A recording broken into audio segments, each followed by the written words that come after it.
and welcome to Masters in Motion. I'm your proud host, Christine Dalgleish, and we're here on the beautiful traditional territory of the Lheidli T'enneh. Masters in Motion is all about seniors in sport. We'll meet some athletes striving for their peak performance, while others are simply passionate about what they do. And right now, we're going to show you how it's done. We're here at Kin 3, and you're not going to believe this, but I'm talking to the team organizer of the Rusty Nuts Recreational Hockey Team. And so this is Dave Bellamy. And Dave, welcome to the show. I'd like to ask you about how the Rusty Nuts got started.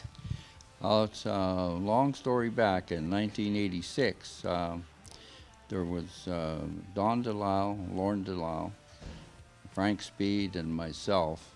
And we had been talking. We didn't play on the same teams. We were in different leagues, but we wanted to start a travel team for over 45. And I was a rookie that year. I just turned 45, and the rest of them are a bit older than I am. So, and Frank Speed came up with the name, and he knew somebody that did artistry, and they drew this logo. This is the original uniform in 1986. That is the version of 206, and we have another white set to match that. And so we've traveled quite a few different places throughout Canada and in Europe and the US in our time. And on average, how many players did you have per year, or just on an average number? We always tried to get a minimum of 10 skaters and a goalie for our travel.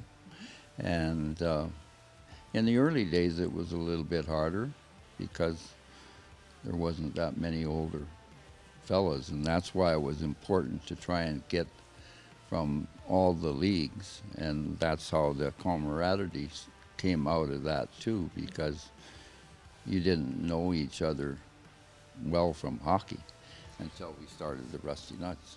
Right. And so how did you end up, like, what does it look like now? The team has aged considerably, and now they are between 60 years old and 77 years old. And so can you talk about what the team looks like right now? Right now, we vary from probably 59 to 77 of active skaters. And unfortunately, we've never managed to have an 80-year-old play yet, including myself. I didn't quite make it. Yeah. Well, I think hockey is a very vigorous sport, so I imagine that there's a point where you're just not going to make it, right? And you have to just retire gracefully. Well, a hockey player that's been organizing since I was about 12 years old, it's real hard to break away. So I'm sure glad that I'm still able to help with the organizing. And I have a great core group of on ice. And Gord is... he's leading up to be the next Dave Bellamy. I don't know if he'll quite cut that grade, but he's certainly very close. That's wonderful. And can you tell me, Dave, just what is the best part of being a member, and a very long time member, of the Rusty Nuts?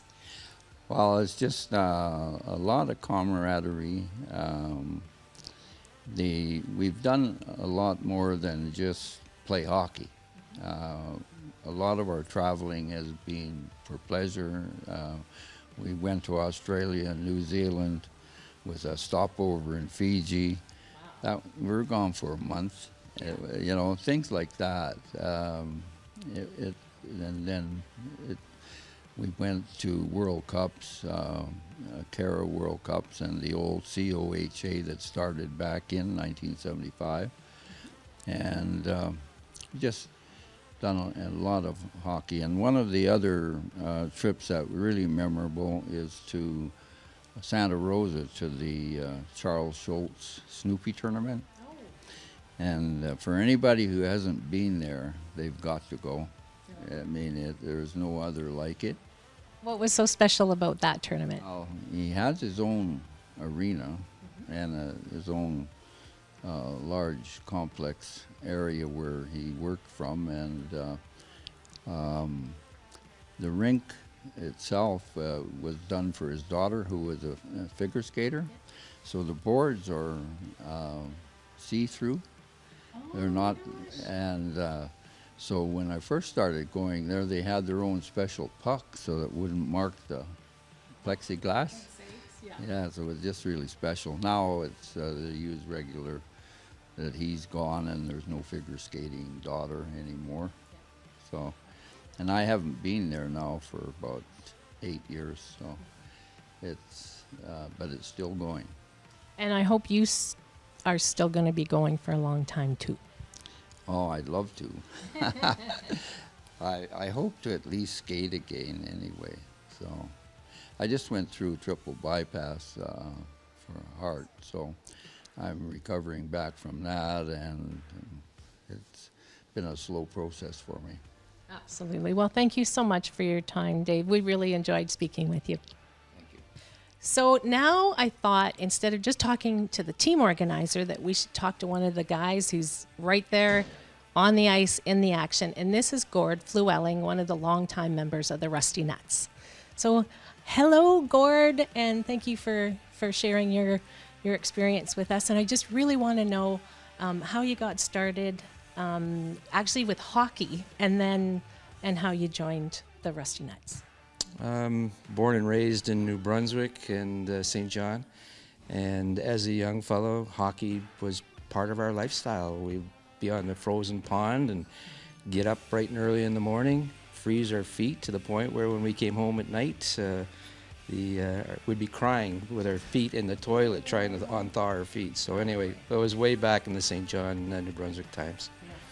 And then how did you find your way to the Rusty Nuts? I was playing in what they call the Prince George Old Timers League downtown. There's 6 leagues there, and I was starting to age out a little bit.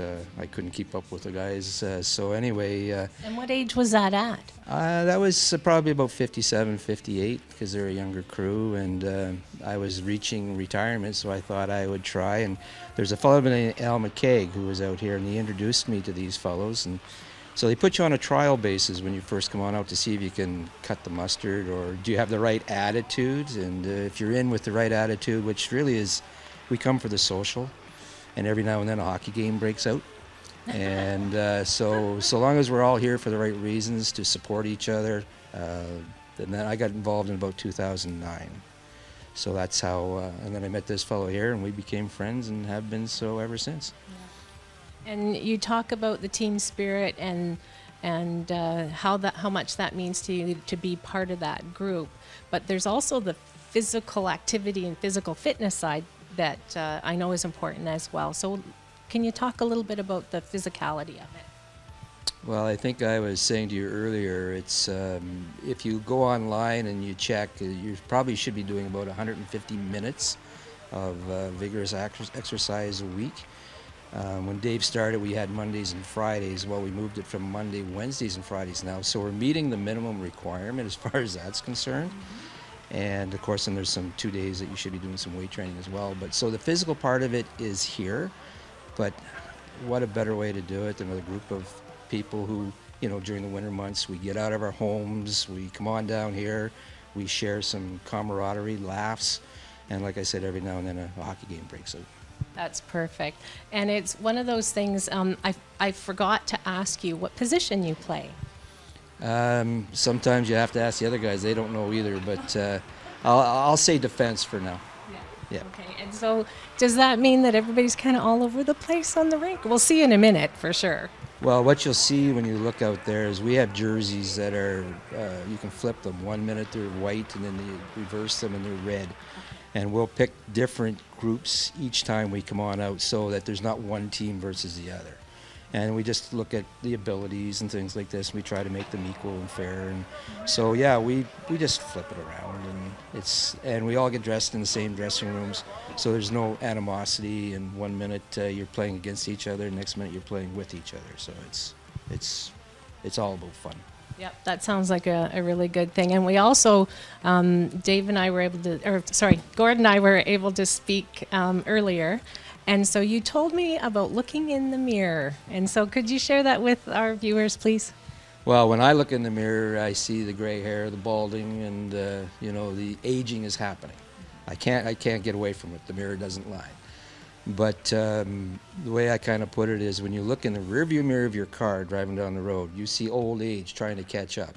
And as we continue to try to keep our physical fitness, we're increasing the quality of our lives for as long as we can, and we're trying to keep old age back there in the rearview mirror.